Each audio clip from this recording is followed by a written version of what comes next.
couple of months ago, Reverend Kent invited me to preach here this month, and I was delighted to accept. I enjoy your congregation and being with you. And so then he threw me a curve. He said that you have theme-based worship, and that the theme for the month of July was harmony.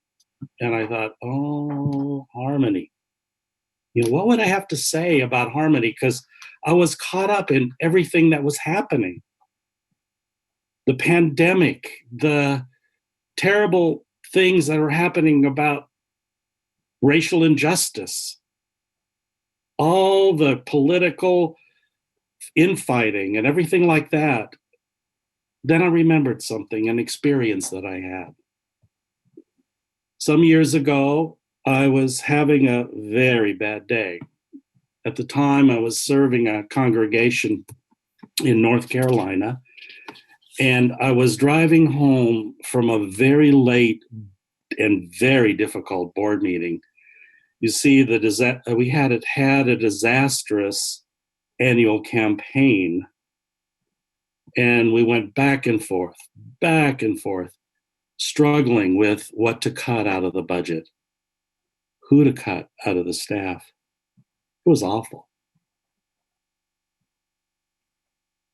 While I made my weary way home, for some reason, the interstate was closed. I thought, oh, geez, that's all I need. I just want to get to my bed. And, I had to take the long way home because we lived out in the country then. And as I went through a beautiful little mill village in the back roads that took me home, I saw the river, a beautiful broad river that was flowing through that village. I happened to be listening to classical radio, and at that moment, the Moonlight Sonata was playing. And I looked up, and it was a full moon. And the moon was reflected on the river. The beauty was so stunning. The beauty of the music, the beauty of the river, the beauty of the moon, the beauty of the hills and the moonlight. I was overcome. I stopped the car and I wept. I didn't weep because I was sad or angry or worried. I wept because I was caught up in a beauty that was almost too much to bear. Maybe you know what I'm talking about. Maybe you've had moments like this too in your life, and if you have, I can tell you, you will never forget them. The theologian Wendy Farley tells us about one of the very earliest Christian mystics who's known to us today as Pseudo Dionysius. Pseudo Dionysius tells a story about the divine being so in love with beauty that God made creation simply because God needed to bring that beauty into being. We don't need to take that literally to see that we too possess the capacity to be beguiled by beauty and to be inspired to bring into being the beauty inside us, the beauty that's among us, and by creating beautiful things. Farley reminds us that we're not only talking about things that are pretty in the conventional sense, we're talking about something even deeper than that. All things, she says, are beautiful because everything has sacred worth. And through the Spirit, we can sense that, the power and the worth of everything that exists. She wrote that the resilience and beauty of the material world is a sign of hope through which we get through times that are difficult. And so, how can I think that's how I can think of harmony in times like these. She goes on to write that we are rescued by the fact that something exists other than the projections and passion of our own self-centered preoccupation. Let me tell you about a very interesting woman, mystic. She lived in the 1300s in England.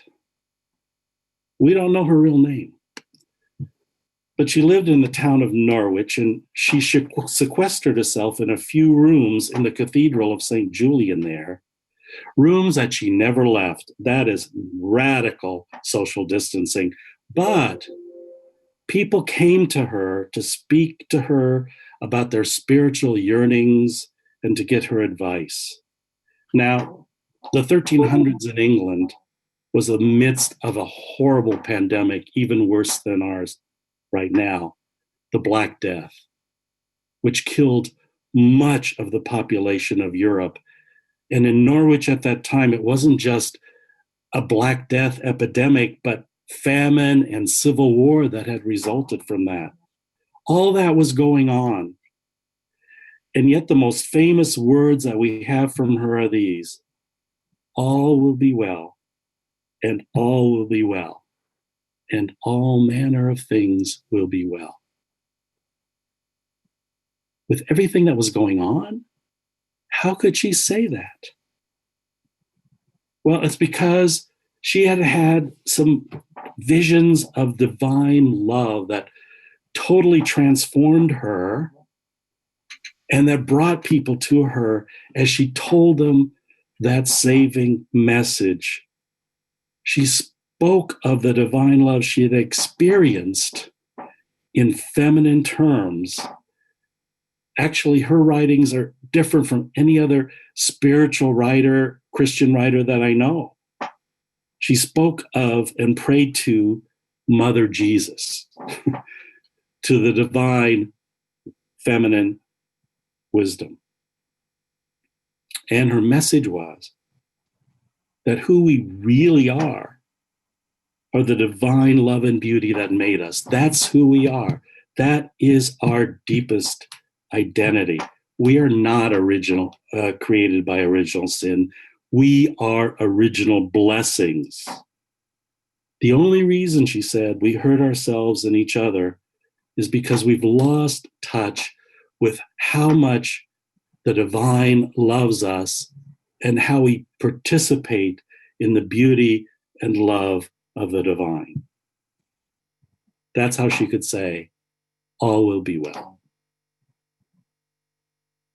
So Farley thinks that spiritual practice should mostly be about being sensitive and available to be beguiled by beauty. There's so much exuberant wonder and power in the created world. When we open our senses and our experience to it. And when we do that, we know that we are not separate from that. We're part of it. And we feel the concerns of our small life blending into a greater life than our own. So, spiritual practice, whether it be meditation or prayer or journal keeping or time in nature, they all help us be reminded that we're part of a much greater life. And that doesn't mean we give up on the world, doesn't mean we ignore the suffering, because beauty's weeping sister is compassion. Speaking with Melissa, I know that a few weeks ago you sang that wonderful hymn, For the Beauty of the Earth. And the first few verses extol the wonders of nature. But the last stanza talks about our beauty in our human realm. For the joy of human care, it reads, sister, brother, parent, child, for the kinship we all share, for all gentle thoughts and mild, source of all to thee we raise, this our hymn of grateful praise. This verse reminds us that beauty isn't just outside of us. Beauty is also within us and among us through love and kindness. And this is beauty that we can choose, that we have agency with. And if our work for peace and justice are to be effective, that needs to be at source. We see the greater harmony, and we're moved to make it real in the world because the suffering is such a is the result of such delusion. We are compelled, actually, because we know that we're meant to be better, that we can be better, that we're betraying our most precious selves. And the beauty that surrounds us gives us hope that such compassionate action won't be in vain, because it includes even those who oppose us.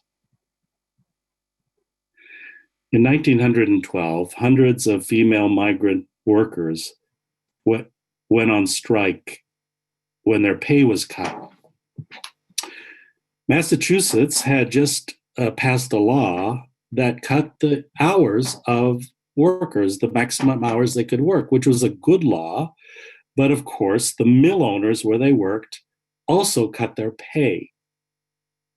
The pay meant that they couldn't really support themselves and their families anymore. They went on strike for months.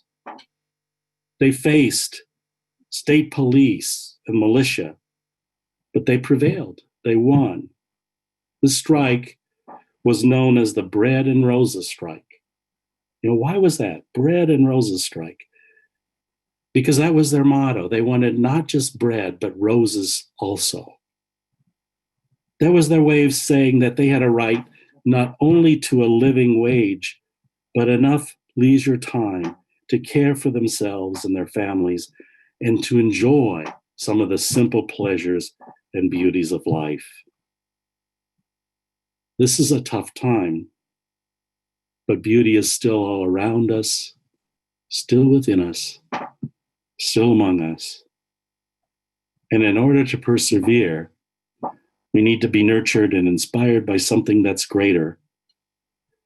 There's a world out there without a why attached, where we can let go of what benefits and serves us alone to live in a world that's beyond our concerns, but where we are all bound together in the great dance of existence. Amen, and may it be so.